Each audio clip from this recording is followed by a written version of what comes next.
Deep in the embrace of a sun-dappled forest, nestled along the winding banks of Willow Creek, lived a playful, wide-eyed baby river otter.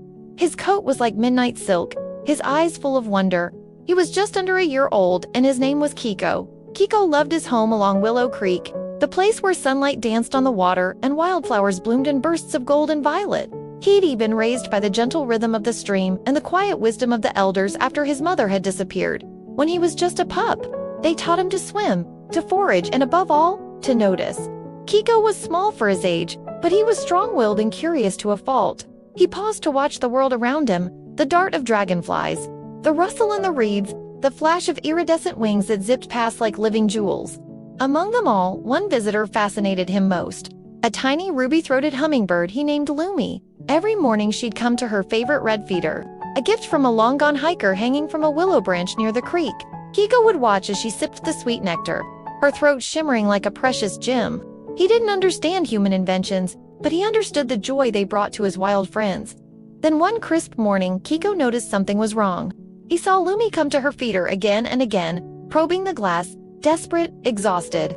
Her wings were a blur of panic. Kiko watched as she grew weaker. Her once bright chirps faded into silence. The nectar was gone, and so was her strength. Kiko didn't understand human problems, but he understood hunger. He remembered the ache in his belly when he was alone and how the old otter had brought him his first fish. How one small act had saved his life. Now someone else was starving and no one else was coming. That night, under a silver moon, Kiko watched Lumi cling to a branch, trembling. Her breath was shallow, her eyes dark with fear. He curled beside her, shivering. Not from the cold, but from fear. What if she doesn't wake up tomorrow? He thought. The elders had once told him about flowers that held sweet liquid sunshine, a food source for weary travelers. Could flowers help her?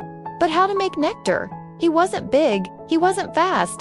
He was just a baby otter. Then he looked at the rock crevice by the creek, smooth, shallow, shaped like a bowl, and he had an idea. At dawn, Kiko began his mission. He waded into the meadow, plucking golden coreopsis, purple coneflowers, and crimson bee balm. One by one, he carried them in his mouth back to the crevice. Then with tiny paws, he crushed the petals, pressing them into the stone until droplets of nectar-like liquid seeped out, nature's own sugar water. It took all morning. His paws ached, his fur was stained with pollen, but the crevice glistened, filled with a sweet, fragrant pool. He chirped softly, nudging Lumi. She stirred, fluttered, hovered, and then she drank. Her wings flickered stronger.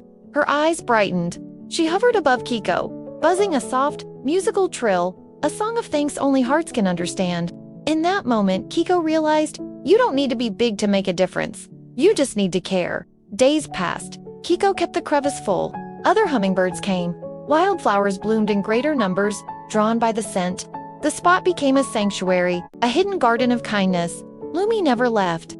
She nested nearby, her feathers catching the sun like fire. And every morning she danced above Kiko as he swam, a living jewel keeping watch over her little guardian. Nature had no words for what passed between them, but it had love, because kindness isn't measured in size.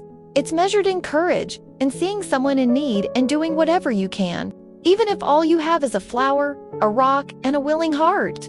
Now it's your turn. Have you ever helped someone when no one else could? Share your story in the comments. Kindness starts with one small act. If this story touched your heart, hit like, subscribe, and share it with someone who needs a little hope today. What would you do to help a creature in need? Let's inspire each other in the comments.